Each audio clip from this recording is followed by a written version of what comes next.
नमस्कार, संसद टीवी की इस विशेष प्रस्तुति में आपका स्वागत है। मैं हूं नरेंद्र सिंह। हमारा देश आज़ादी का अमृत महोत्सव मना रहा है। इसे विदेशों में भी उतने ही उत्साह से मनाया जा रहा है जितना अपने देश में। इस विशेष कार्यक्रम के जरिए आइए डालते हैं नजर देश विदेश में होने वाले विभिन्न कार्यक्रमों पर।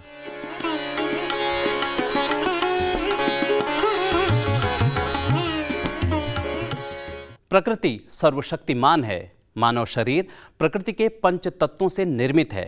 मिट्टी, पानी, धूप, हवा और आकाश जैसे तत्वों से शरीर की सफाई व मरम्मत करना उचित है।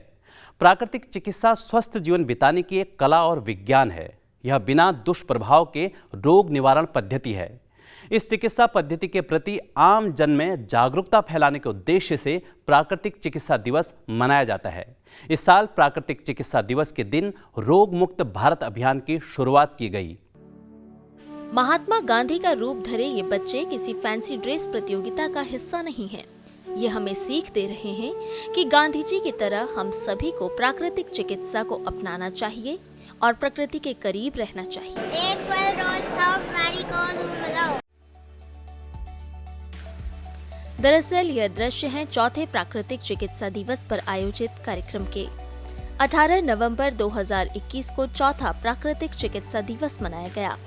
इस अवसर पर आयुष मंत्रालय के सहयोग से सूर्या फाउंडेशन और अंतर्राष्ट्रीय प्राकृतिक चिकित्सा संगठन INO ने रोग मुक्त भारत अभियान की शुरुआत की। आमजन में प्राकृतिक चिकित्सा और योग के प्रति जागरूकता फैलाने के उद्देश्य से आयोजित यह अभियान आजादी के अमृत महोत्सव के तहत 75वें स्वतंत्रता दिवस यानी 15 अगस्त 2022 तक चलेगा। मिट्टी, पानी, धूप, हवा से सारे रोग भगाइए। नेचुरोपैथी को अपना कर जीवन सुखी बनाइए। इस अवसर पर आयोजित कार्यक्रम का उद्घाटन आयुष राज्य मंत्री महेश भाई मुंजापारा ने दीप प्रज्वलित कर किया। इस अवसर पर आयुष राज्य मंत्री ने प्राकृतिक चिकित्सा के महत्व पर जोर दिया।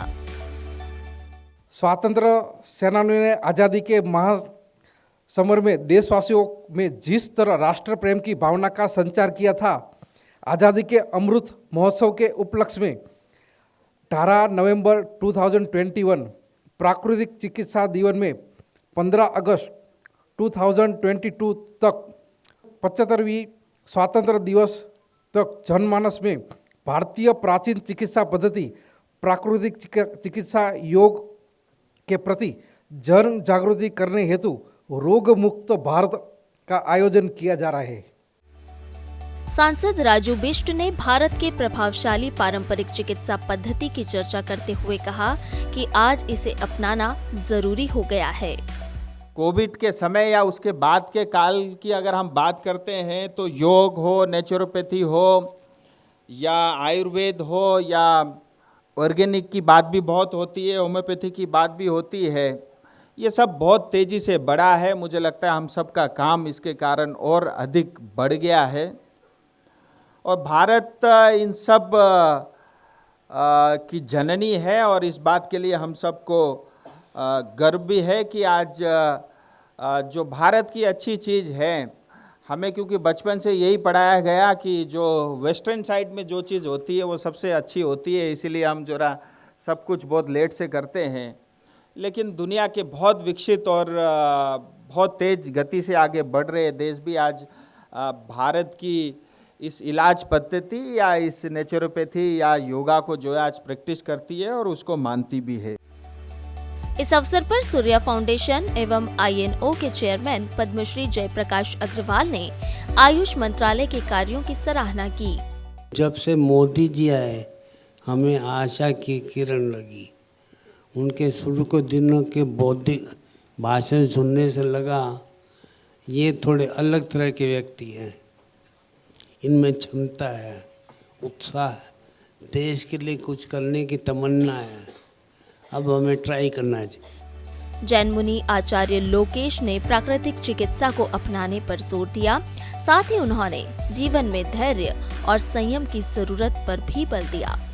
प्राचीन विरासत है जिसका एक उदाहरण मैं केवल जैन धर्म से भी दूं भगवान ऋषभ से लेकर भगवान महावीर तक जितनी भी प्रतिमाएं अगर आप देखते हैं कहीं पर भी, वो सारी की सारी ध्यान और योग की मुद्रा में आपको मिलेगी, कायोत्सर्ग की मुद्रा में, पद्मासन की मुद्रा में, है ना। तो ये इस बात को रेखांकित करती है कि भारत की कितनी महान ये विरासत है। कार्यक्रम में INO के राष्ट्रीय अध्यक्ष डॉक्टर अनंत बिरादर ने प्राकृतिक चिकित्सा पर कई प्रस्ताव रखे। जिस प्रकार के 75 ईयर पूर्व आजादी के लिए जो वातावरण था, तो देश को अगर स्वस्थ रखना है, स्वास्थ्य स्वावलंबी बनाना है, तो हमें उसी प्रकार से हमें योग, नेचुरोपैथी, अध्यात्म, मेडिटेशन, इस विषयों के लिए फ्रीडम फाइटर बनना पड़ेगा।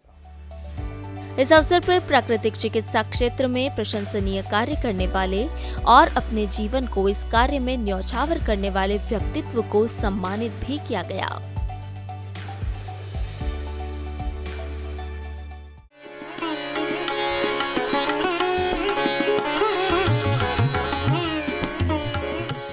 आज़ादी का अमृत महोत्सव के तहत विदेशों में विभिन्न कार्यक्रमों की धूम है।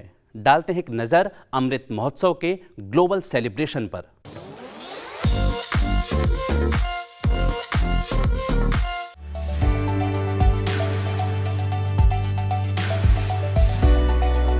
भारत और बांग्लादेश के चौथे संयुक्त साइकिलिंग अभियान को हरी झंडी दिखाकर रवाना किया गया।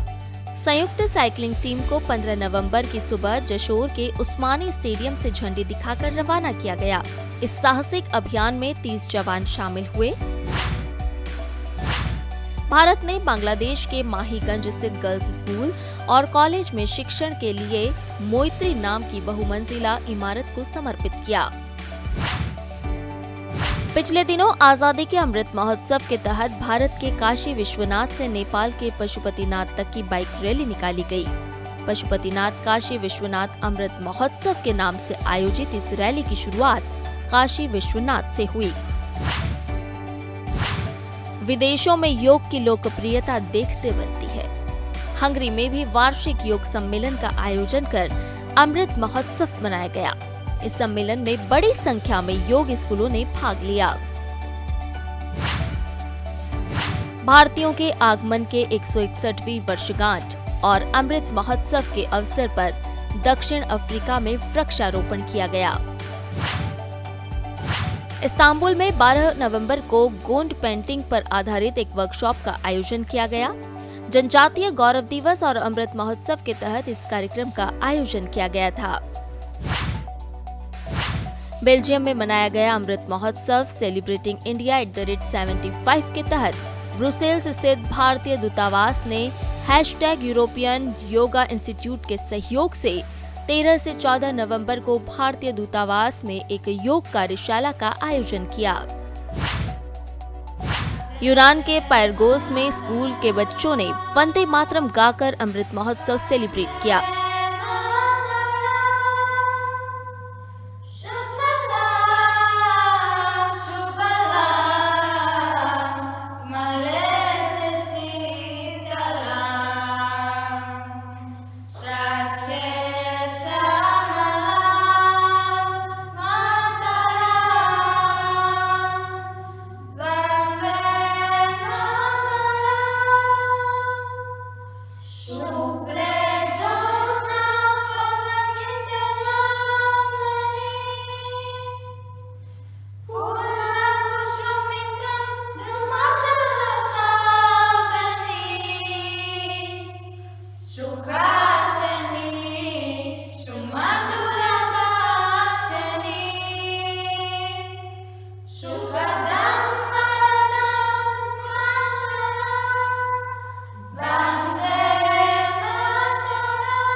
कार्यक्रम में रुकेंगे एक छोटे से ब्रेक के लिए। ब्रेक के बाद देखेंगे देश भर में किस प्रकार मनाया जा रहा है आज़ादी का अमृत महोत्सव। इसके साथ ही चलेंगे दिल्ली हाट और रूबरू होंगे आदि महोत्सव के रंग से। इसके अलावा होगा और भी बहुत कुछ। ब्रेक के उस पार।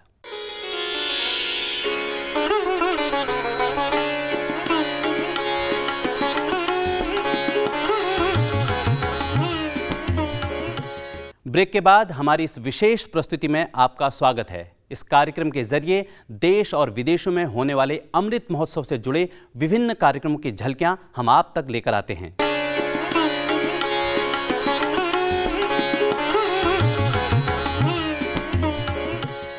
देश भर में आजादी के अमृत महोत्सव की धूम है। आइए देखते हैं बीते कुछ दिनों में देश भर में अमृत महोत्सव के तहत आयोजित कुछ कार्यक्रमों की झलकियां।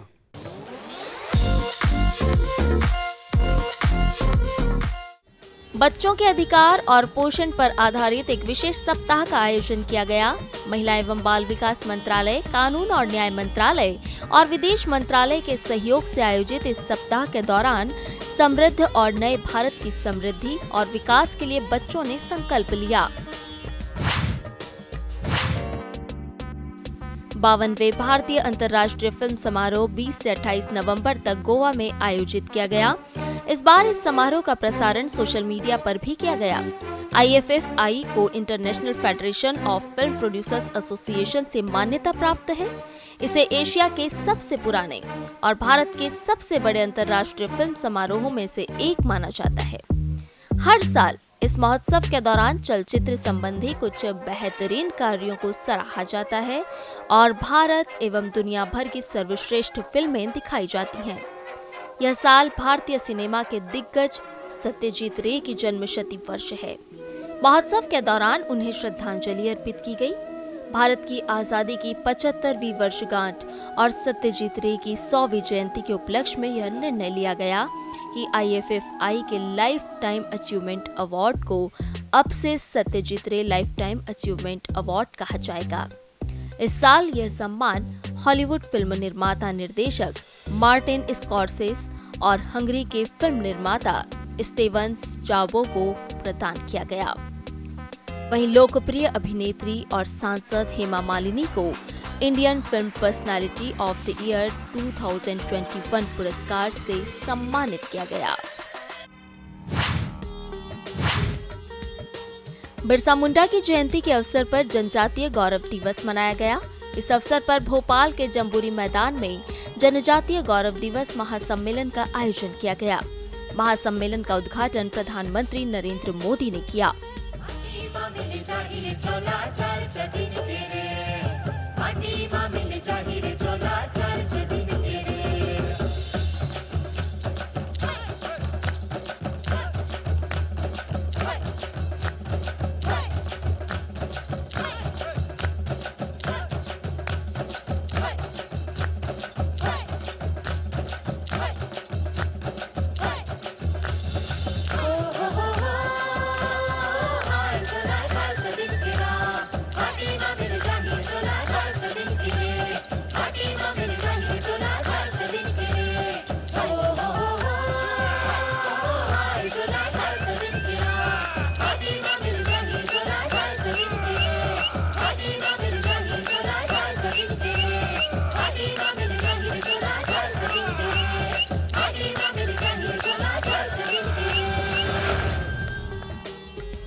इस अवसर पर उन्होंने जनजातीय स्वयं सहायता समूहों द्वारा बनाए गए उत्पादों की प्रदर्शनी और मध्य प्रदेश के आदिवासी समुदाय के स्वतंत्रता संग्राम के शहीदों और नायकों की फोटो प्रदर्शनी का भी अवलोकन किया। आजादी का अमृत महोत्सव के अवसर पर न्याय विभाग ने 8 से 14 नवंबर 2021 तक चलने वाले समारोह के एक हिस्से के रूप में टेली लॉ ऑन व्हील्स अभियान की शुरुआत की। 13 नवंबर 2021 को कानून और न्याय मंत्री किरण रिजिजू ने tele law mobile app launch किया।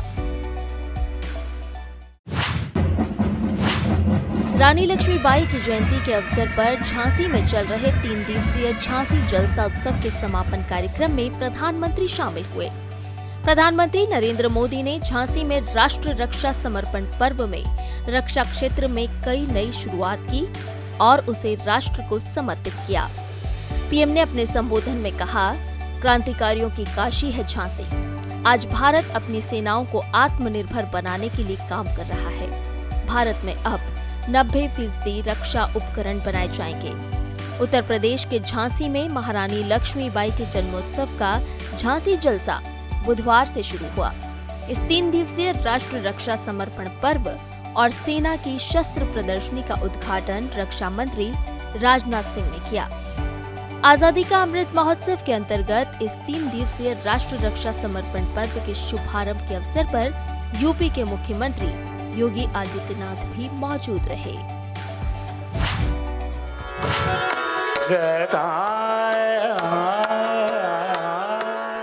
नाट्य तरंगिनी इस वर्ष संयुक्त राष्ट्र के सहयोग से अपनी कला और संस्कृति के संरक्षण की दिशा में पूर्ण समर्पण के साथ अपनी रजत जयंती आयोजित कर रही है।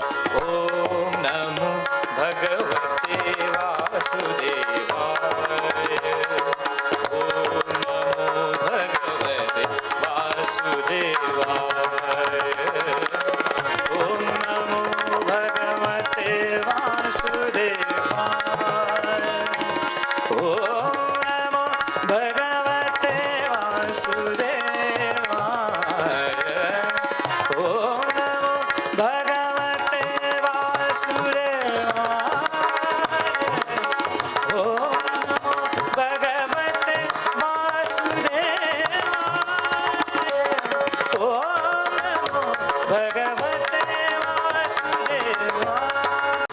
परंपरा श्रृंखला के हिस्से के रूप में नाट्य तरंगिनी राष्ट्रीय और अंतर्राष्ट्रीय स्तर पर प्रतिष्ठित कलाकारों को प्रस्तुत करके आजादी का अमृत महोत्सव मना रही है।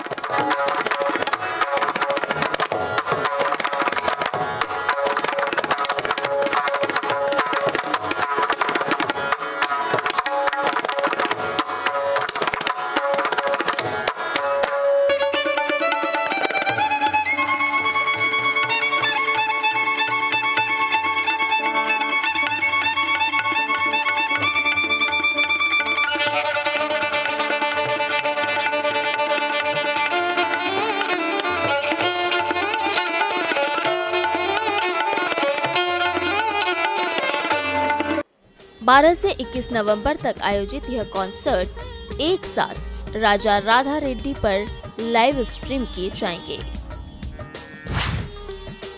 आजादी का अमृत महोत्सव के अंतर्गत बीते दिनों भोपाल के भारत भवन में विशेष आयोजन किया गया।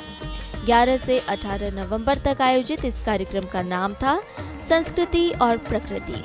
इस कार्यक्रम के अंतर्गत कई सांस्कृतिक रंगारंग कार्यक्रम हुए।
वहीं मध्य प्रदेश के महेश्वर में भी 19 से 21 नवंबर तक निमाड़ उत्सव का आयोजन किया गया।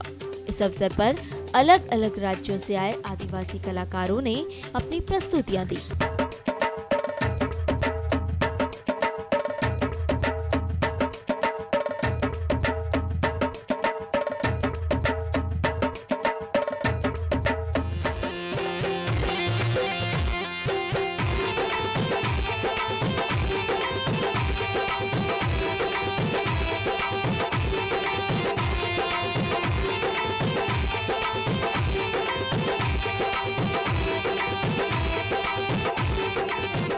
इस आयोजन में विशेष तौर पर बोली अकादमी भोपाल के माध्यम से निमाड़ी, मालवी, बुंदेलखंडी आदि के कवियों के माध्यम से कविता पाठ किया गया। प्रेम से सबको ही अपना बनाना, प्रेम से सबको ही अपना बनाना, स्नेह के दीपक यूं ही जलाना, और फूले तेरी फुलवारी आसी से महतारी, फूले तेरी फुलवारी आसी से महतारी, रखना सभी का ख्याल रे, बिटिया चली है ससुराल रे, बिटिया चली है।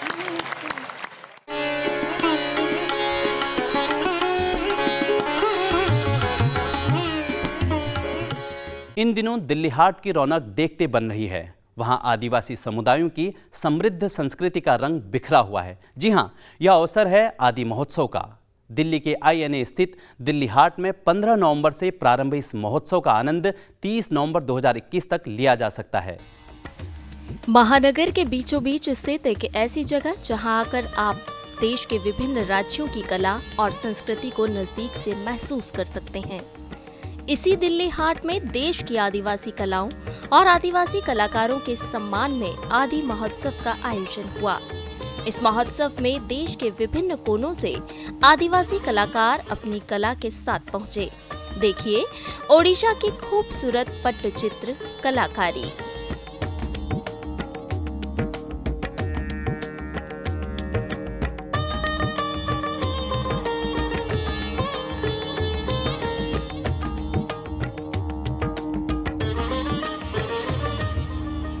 देखिए कैसे मेले के बीचों बीच ये कलाकार पूरी तन्मयता से अपनी कला को पूर्ण करने में जुटा हुआ है।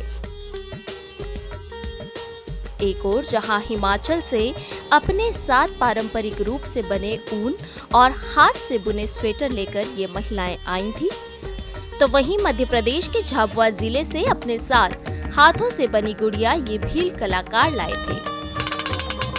यहाँ आप मिट्टी और लकड़ी से बने खिलौने भी खरीद सकते थे और खूबसूरत हाथों से बने आभूषण भी।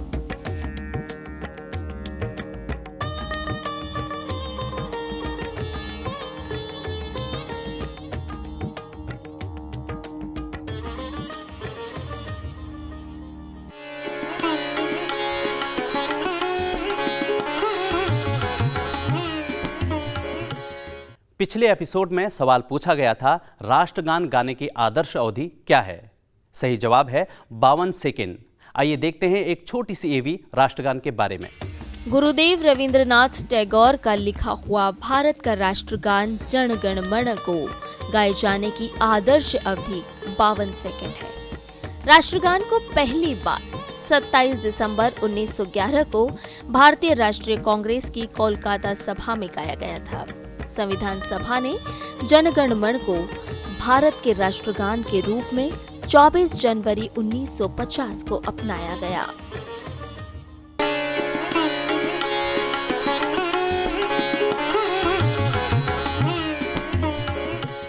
आप में से बहुत से दर्शकों ने इसका सही जवाब दिया है। स्क्रीन पर दिए जा रहे स्क्रॉल में सही जवाब देने वाले सभी दर्शकों का नाम शामिल है।